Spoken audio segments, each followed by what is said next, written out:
श्री सद्गुरु महाराज जी की जय। संत में ही लीलामृत वैराग्य कांड से। झिंगुर मोर शोर बहु होई, दर दुर्बक धुन गनैनो कोई। बिघन अनेक होई यही काला, ताते को नहीं रहत कृपाला। झिंगुर और मोर का भी बहुत कोलाहल होता होगा। मेढक तथा बगुले के शब्दों को तो कोई गिन ही नहीं सकता। अतः इस समय बहुत सारे विघ्न उपस्थित हो जाते हैं। इसलिए हे कृपालु, इस समय वहाँ कोई भी साधु संत नहीं रहते। यही काल सब करत पयाना, ऋतु अनुकूल होई फिर आना। यही ते नहीं गवनहु दिसिए ही, मंगल मंत्र दिन लखिते ही।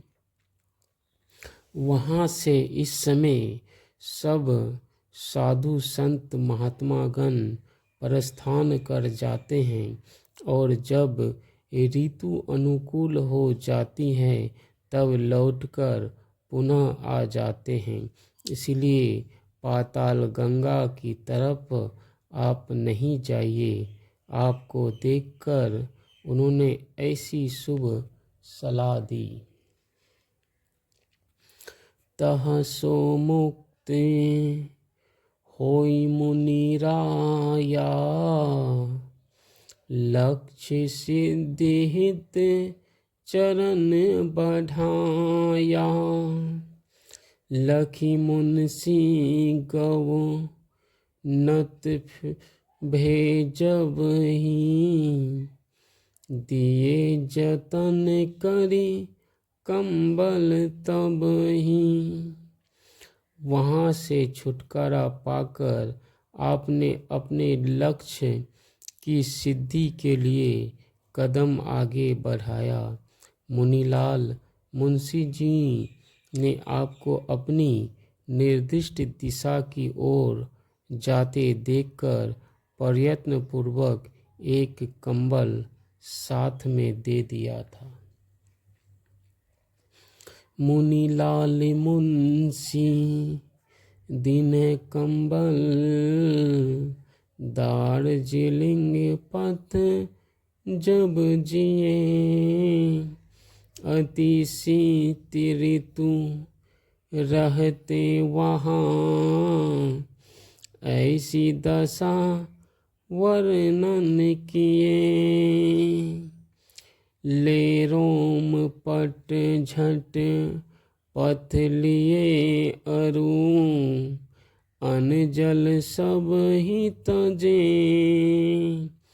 मन धीर अरु उत्साह सो, परमात्म पद का नित्य भजे। जब आपने दार्जिलिंग की ओर प्रस्थान किया था तब मुंशी जी ने साथ में आपको एक कंबल दे दिया था और विनय पूर्वक कहा था, वहाँ इस समय भीषण ठंड पड़ती होगी, अतः इसे आप अवश्य ही स्वीकार करें। आपने आवश्यकता समझ वह कंबल स्वीकार कर लिया तथा कंबल ले शीघ्रता से रास्ता पकड़ लिया और अन्न जल आदि का परित्याग कर दिया। साथ ही मन में ध्येय और उत्साह को लेकर परमात्म पद का निरंतर भजन